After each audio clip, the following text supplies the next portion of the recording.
இனி வீட்லயே பானிபூரி செய்யலாம் எல்லாரும். ஆச்சி பானிபூரி கிட். பெஹல்காம் தாக்குதல் விவகாரத்தில் மத்திய அரசை விசிக தலைவர் திருமாவளவன் குற்றஞ்சாட்டிய நிலையில் அவரை தமிழ்நாடு பாஜக தலைவர் நயினார் நாகேந்திரன் விமர்சித்துள்ளார். 1,80,000 ராணுவ துருப்புகளை அங்கிருந்து வெளியேற்றியிருக்கிறார்கள் அல்லது வேலையிலிருந்து வெளியேற்றியிருக்கிறார்கள் என்று மேஜர் ஜெனரல் ஒருவரே குறிப்பிட்டு சொல்லியிருக்கிறார். அதற்கு என்ன இவர்கள் பதில் சொல்லப் போகிறார்கள்? ஏன் அங்கிருந்து அவர்களை வெளியேற்ற வேண்டும்? எதற்காக அந்த ஆட்குறைப்பை அவர்கள் செய்ய வேண்டும்? இந்த கேள்விகள் எல்லாம் எழுகிறது. பாதுகாப்பு மற்றும் உளவுத்துறை நடவடிக்கைகள் பயங்கரவாதத்திற்கு இடம் கொடுத்து விட்டது, அது தோல்வியடைந்து விட்டது என்பதை நான் மட்டுமல்ல, பாரதிய ஜனதா கட்சியை சார்ந்த மூத்த தலைவர் சுப்பிரமணிய சாமியே சொல்லியிருக்கிறார்.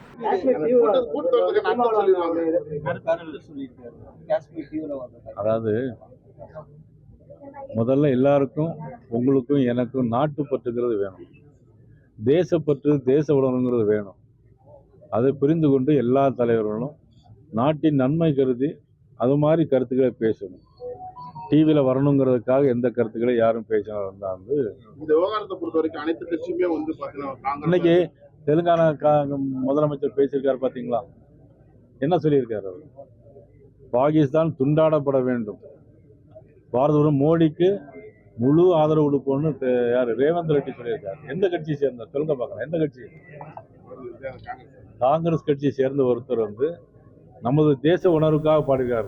இனி வீட்லயே பானிபூரி செய்யலாம் எல்லாரும். ஆச்சி பானிபூரி